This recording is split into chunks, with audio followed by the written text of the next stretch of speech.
So அது வந்து ஒரு மெச்சூரிட்டி இல்லாத ஒரு ஏஜில் இப்போ ஸ்கூலில் வந்து என்ன உன் ஃபேஸில் இவ்வளோ பிம்பிள்ஸ் இருக்குது, என்ன உனக்கு ஹேர் இவ்வளோ கொட்டுது. ஸோ அந்த மாதிரி ஒரு பாடி ஷேமிங் வரும்போது இன்னும் ரொம்ப ஸ்டடீஸில் கான்சன்ட்ரேட் பண்ண முடியாமல் ஹெல்த்தும் இப்படி ஆகுதுன்ட்டு நிறைய பேரண்ட்ஸ் நம்மக்கிட்ட வந்து கம்ப்ளைண்ட் பண்ணி ரொம்பவே வருத்தப்படுவாங்க. இது எப்படி ஹேண்டில் பண்ணாலும் ஃபஸ்ட்டு பாயிண்ட்டு ஹெல்த்தி டயட் கொடுக்கணும். ஸோ ப்ளீடிங் வந்து கிட்ஸுக்கு எப்படி இருக்குன்றதை நோட் பண்ணிக்கிட்டே வரணும். அவங்களுக்கு தெரியாது, நம்ம தான் வந்து கரெக்டாக நோட் பண்ணிவிட்டு ஸோ எந்த மாதிரியான நம்ம டயட் கொடுக்கணும்னா நல்ல fibre content, iron, protein, magnesium எல்லாமே ஈக்குவலாக இருக்கணும். ஸோ இப்போ ப்ரோட்டீன் கண்டென்ட் கிட்ஸ் வந்து எவ்வளோ எடுக்கிறாங்க அப்படின்னா 0 தான்.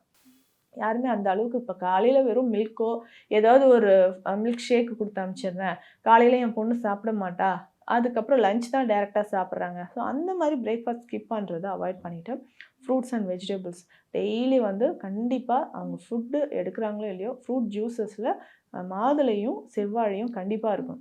அதுக்கு அடுத்தது பார்த்தோம்னா டேட்ஸ் கண்டிப்பாக கிட்ஸுக்கு கொடுக்கணும், ஸ்ப்ரவுட்ஸ் ஆட் பண்ணிக்கணும், எக்கு டெய்லி கொடுக்கணும். ஸோ இது எல்லாமே கொடுக்க தான் நிறைய பேர் என்னென்னா அந்த டீனேஜ்லேயே வெயிட் லாஸ் பண்ணணும் அப்படின்ற ஒரு தாட் இப்போ இருக்கக்கூடிய ஜென்ரேஷனுக்கு வந்துருச்சு.